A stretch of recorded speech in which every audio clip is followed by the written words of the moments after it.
Welcome back, Geek fans. This is a Geeks Editorial. I am going to talk to you about Transformers Age of Extinction. I got the Jake with me. He didn't see it because why the hell would you watch Age of Extinction? Jake, what have you heard about Age of Extinction? I've heard that this is a piece of crap movie, even more so than the second and third one, which is... that's a high achievement to the director, Michael Bay. Good job at making such a terrible movie, which I haven't seen yet. Well played, sir. Well played. Yeah. Now, you did see the first Transformer movies. Yes. And I saw 10 minutes of that. Let me tell you about this. I saw 10 minutes of it. 10 minutes. They were like in a desert, and maybe it was Bumblebee, where they're fighting military guys, generic military, whatever. I don't really remember. I just remember going, what the hell is this? And I turned it off. You said you kind of liked it? Yeah, I remember seeing the first Transformers movie in theaters and being like, wow, I was legitimately entertained. Now, how were you younger then? I was like 13 when I saw it. All right, okay. Now, have you seen it more recently at all?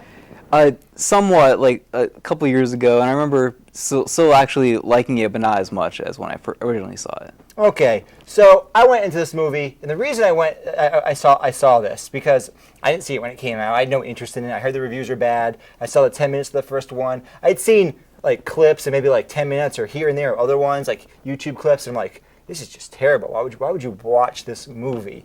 And I saw all these bad reviews online from all like my favorite places of my favorite reviewers. I'm like, man, I can't believe it. And then I looked at the box office. These movies are big money makers. There's a reason they made a fourth one. There's a reason why in the fourth one they tease a fifth one. I mean, right in the movie. It's amazing. I'm like, and I thought to myself, after seeing Jurassic Park, a movie that I really didn't like, but a lot of other people loved the movie. It made a massive box office. What am I missing? There's got to be something I'm missing. Every time we watch movies, our personal taste plays a big role. It plays a major role. People don't realize. People argue about, no, this movie's better than that one. No, this movie's better than that one. It's like, hold on, pause. You two are probably both interested in different things, right? You might want this. You might want that. Jacob, you know how I love historical dramas. Yes. So whenever we watch historical dramas, I'm probably generically going to like it more than you. Not because the movie's better or worse, just because that's what I want to see. Yeah, it's all subjective. Every single movie in our personal taste. The personal taste. You go in looking for different things. A lot of the film critics, quote unquote, and even us here, Geeks of the Movies, as like an art form, we're looking for the story. You want that really well-made story. I like that. I like those movies. You like those movies. That's what you always tell me, right? You want the story. Yes. Right? You don't care so much about explosions. As long as it's mixed with a really good story, right? Then it works. But it's not the explosions. It's the story for you, right? And then those just look like the icing on the cake. Right. You could watch a movie without the explosions. You could have the story, and it's good for you. You go into Age of Extinction, and I immediately, after only a few minutes, I'm like, I see why so many people like this. People don't go to them. Most people aren't as interested generically in movies as we are. They don't go to the theater that often. They don't watch movies on TV. Maybe they'll watch some television movie. They'll see some edited movie on ABC. They don't really care. They have other interests in their life. They don't give a damn about the director or how this was shot. I don't care if it's a pan shot or a fade. Who cares? I don't give a damn about that. So they go. What do they go for? They go generally for these summer blockbuster movies for spectacle, for action. We recently saw Fantastic Four. There was no spectacle or action. There was one scene at the end with some action, and it was terrible, and it was embarrassing, right? Yeah. You didn't get the story, first of all, and you didn't get the action, right? Yeah. There's another film that I saw not that long ago was Godzilla. This received better reviews than Fantastic Four, but they were mixed. And the biggest complaint was, I wanted to see the monster. I came to this movie to see Godzilla fight some other big-ass monsters, and beat them down. Now I see Transformers. You know what they give you in Transformers, Jacob? They give you Transformers. It's constant barrage of Transformers fighting. It's always brightly lit. Sun. Here's the sun. Here's Optimus Prime. There he is. He's right there. There's no shot from the side. There's no dude looking in the rear view mirror. There's no shaky cam garbage when we see the Transformers. We'll talk about shaky cam in another part of the movie. We just see Transformers fighting other robots. And it's really, really well done. I was a Transformer fan as a kid. I had the Optimus Prime action figure. It turned into the truck. I had the trailer. I had that. I watched the Transformers cartoon as a little kid. And I'm like, holy shit, it's Optimus Prime riding a dinosaur. It's kind of badass. It looks really good. I see why people like this. Because people complain about Godzilla, Fantastic Four. They play all these movies like, why didn't you give me more of this? Why did you give me all this crap? I wanted more of the action. I wanted good action, and the action is done well. Now let's talk about everything else. Everything else isn't done well. It's quite embarrassing how badly it's done. For example, there's a lot of plot holes. I mean, they bring up plot threads. There's one point where something really bad's about, we're not going to spoil it, but there's one point where something really bad's about to occur, and they have 9 minutes. They got 9 minutes. It's going to occur. 15 minutes later, I am timing this, it finally happens. They just ignored the plot point they brought up. There are other times, they're in the middle of a battle. There are giant freaking robot monsters fighting all around them. Oh my god, doom and gloom. Pause. Cut off the background sound effects. You no longer can hear it. And it's just me and you talking and making some jokes. It's so weird. The other thing that's really weird about it, and I know why it makes so much money, it is a music video / giant advertisement. Everything is so slickly done. Like, you see all the shot. If you watch any 2 minutes of the movie, it's kind of good looking. Like, it's actually really good looking. Like, any 2 minutes where you don't really realize all the problems. Like, wait a second, why can he do that when he couldn't do that before? Or why does this or why does that happen? You don't really understand. But if you just took out sections of it, it's like, yeah, it's good. So for the classic audience who say, turn off your brain, this is that movie. You turn off your brain. You're in the moment. You forget about the fact that 5 minutes ago they said, well, if he did this, he'd die. Well, he just did that. Whatever, who cares? There's two really ridiculous scenes with Optimus Prime. He's a beat up truck in the beginning of the movie.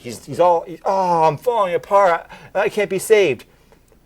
Randomly, completely randomly, I'm not exaggerating. He's on the road. He scans another truck, and now he's magically all fixed and healed and perfect. He can just scan another vehicle and instantly heal himself.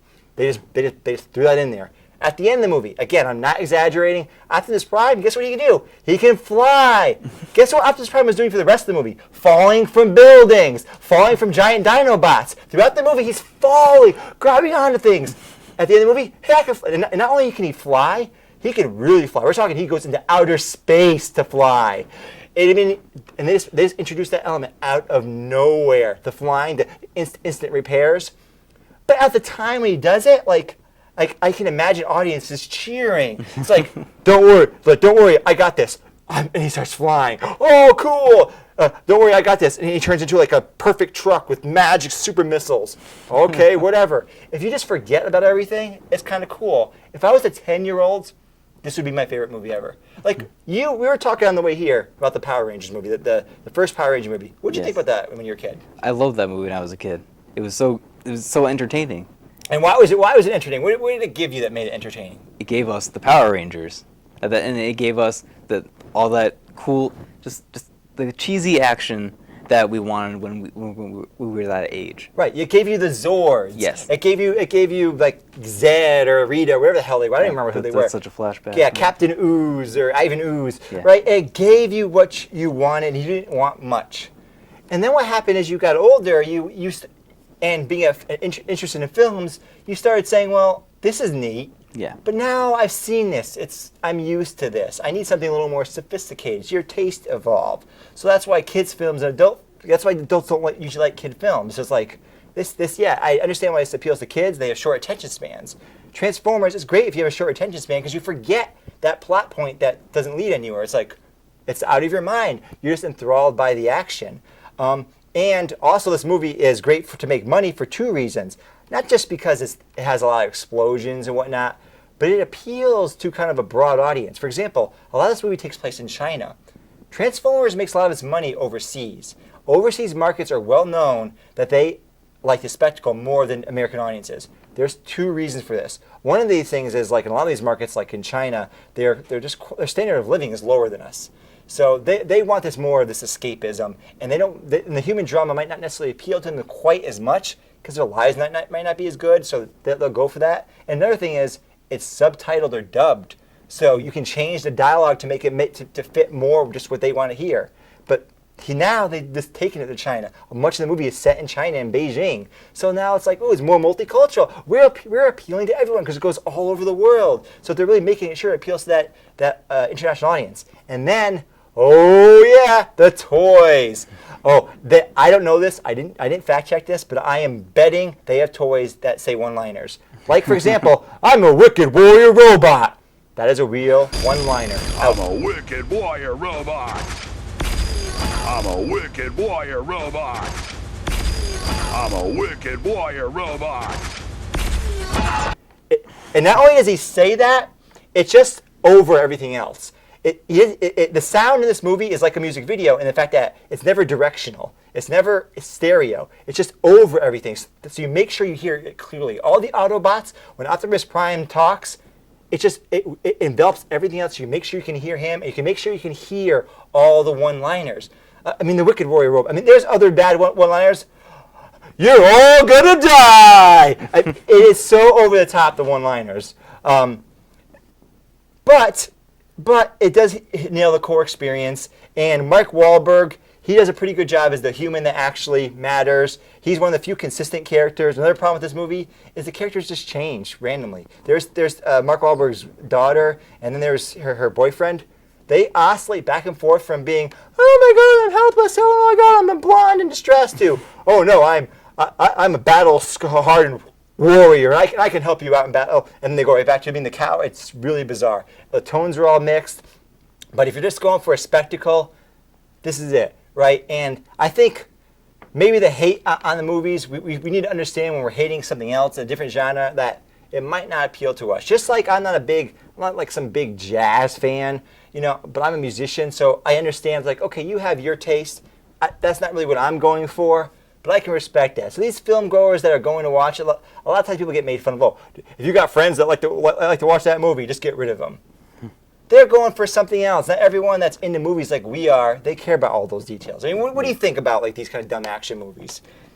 See, back in the 80s, these dumb action movies, they were the superhero movies of that time. That was what everyone wanted to go see. And I love Die Hard. That's one of my favorite action movies of all time.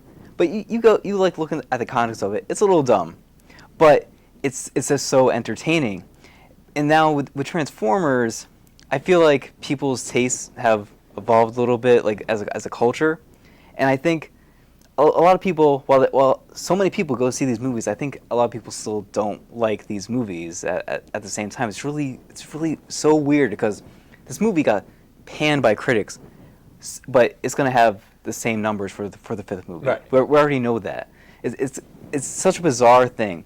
But I think that these movies serve their purpose for what they are. They're Transformers movies, and they have Transformers fighting other Transformers. That's what you came here, folks. Yeah. Right. And it's just like actually with anything.